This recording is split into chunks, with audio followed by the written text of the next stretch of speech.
regularly to supervise them, discuss their cases, provide them with information about different diagnoses, interventions, and treatment methods. How did you get involved in this case? I was contacted by Ms. Camille Vasquez, one of the attorneys for Mr. Depp. Okay, and what was the nature of the contact? Ms. Vasquez called me and indicated that she might be interested in having me meet the legal team so that I could discuss my expertise and possibly provide my opinions related to the matter. Yeah. What were you asked to provide expert opinion on? So initially, my role that I understood at the time was to review the case materials and provide my opinions regarding anything that I noticed that was consistent or even inconsistent with the psychological science that exists today on intimate partner violence in Mr. Depp and Ms. Heard's relationship. All right, you used a phrase there, intimate partner violence. What are you talking about? So there are a multitude of different definitions depending on the source or the state. But essentially, intimate partner violence is abuse. It could be physical, psychological, and it's from one partner to another in an intimate relationship. Okay. Did your role in this case evolve over time?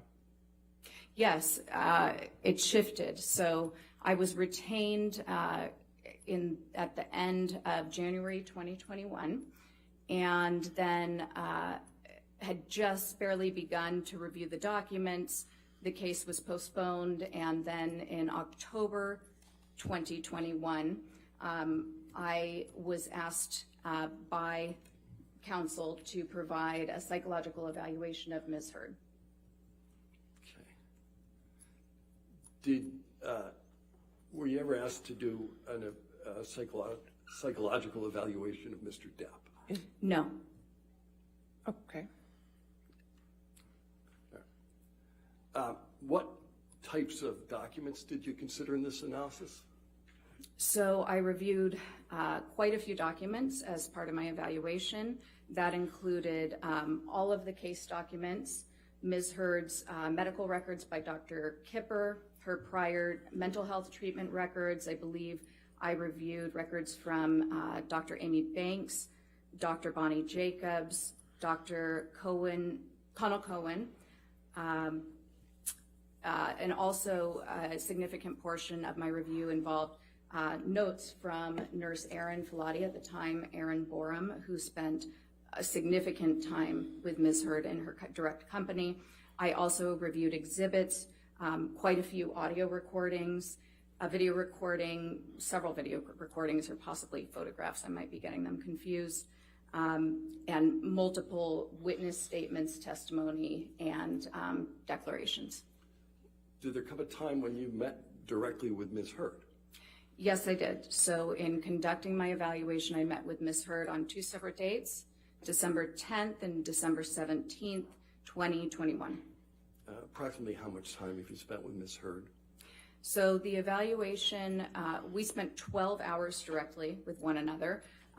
However, there were more hours involved in the evaluation with some breaks. So we spent 7 hours together on the first day, December 10th, not necessarily together because there was a 1 hour lunch break and about a half hour with breaks split up through the day.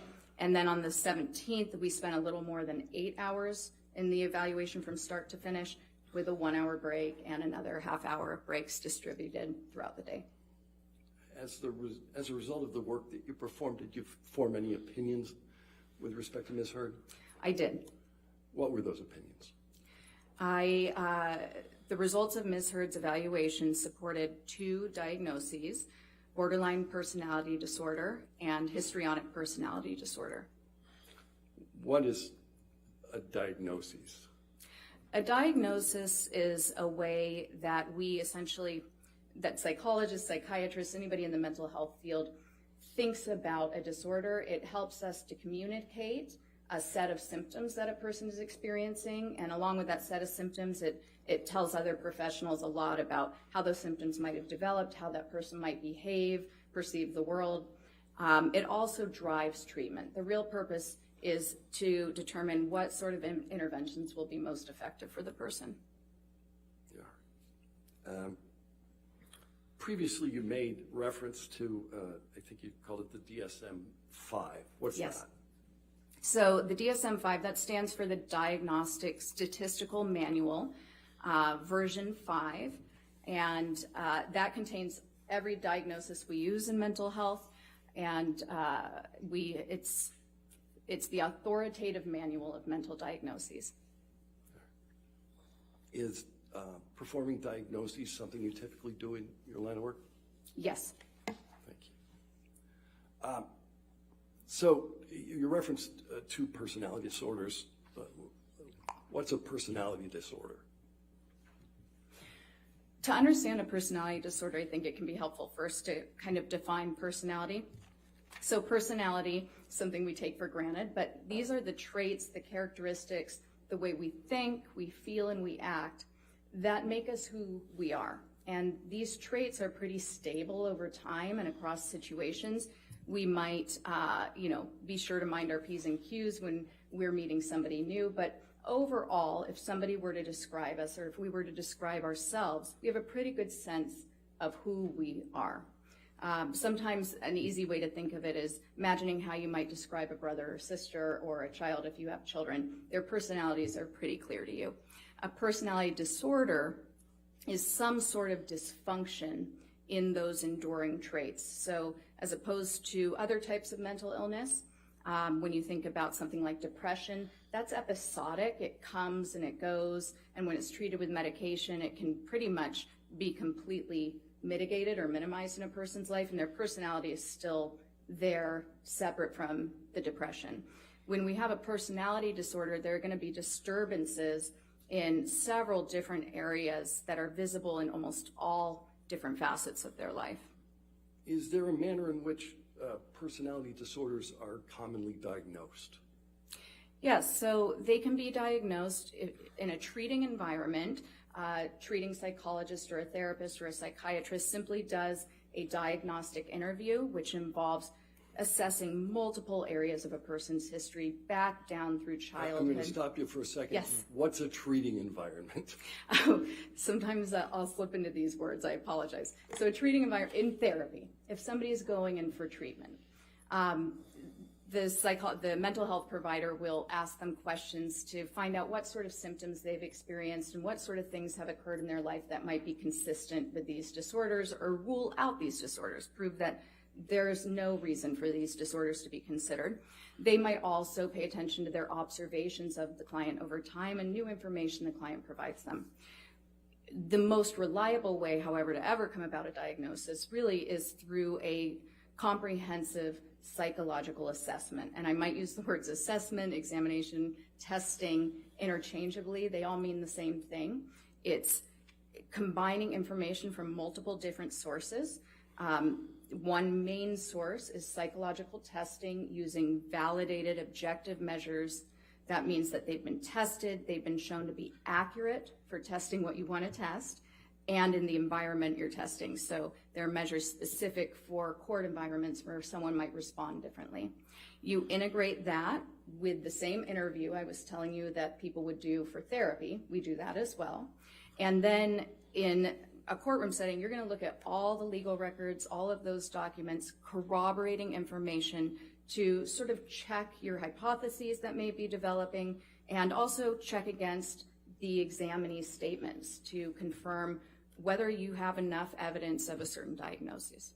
So what's a clinical interview? A clinical interview is a very comprehensive interview. It includes a person's entire life history, as well as very specifically looks at any symptoms they might have. This can start as far back as birth. You might find out if there were any issues with their delivery, any genetic issues, any intellectual issues. How did they do? What was their home life like? How was discipline handled? What's their relationship with their primary caregivers? Were they raised by an aunt, an uncle, their parents? How many siblings do they have? How do they get along with their siblings? How many times did they have to move? Was there any abuse? Did they have any really significant life experiences that come to mind when they think about their childhood? How were they as a student? Did they need special services? Did they get in trouble at school? And you do this, you continue on high school. What were their hobbies? Did they play sports? How many friends did they have? Did they have any trouble keeping those friendships? Then you get into adulthood. Did they go to college? Did they not go to college? How come? What sort of jobs have they held? How did those jobs go? How did they end? That's always an important question. What sort of romantic relationships have they been involved in? How do they identify sexually, culturally? Let's see, what else? What sort of symptoms have they experienced? You go through the entire gamut of some of the main symptoms. You might screen for depression, any disorganized thinking, that means thinking that isn't necessarily in touch with reality, and any current distress they may be having today. How did you conclude that Ms. Heard suffers from the personality disorders that you identified? So there was information that supported it from multiple sources. I conducted testing, including one of the main tests that I used. She obtained scores that were consistent with those diagnoses, and then I also, there was evidence of those diagnoses in her records and in her self-report. Okay. All right, Council, why don't we just go ahead and pause for a second while we go ahead and take our morning recess, okay? Ladies and gentlemen, we'll go ahead and take our 15-minute morning recess. Do not discuss the case and do not do any outside research, okay? Your Honor, when would you like to reconvene? Give me a moment, sir.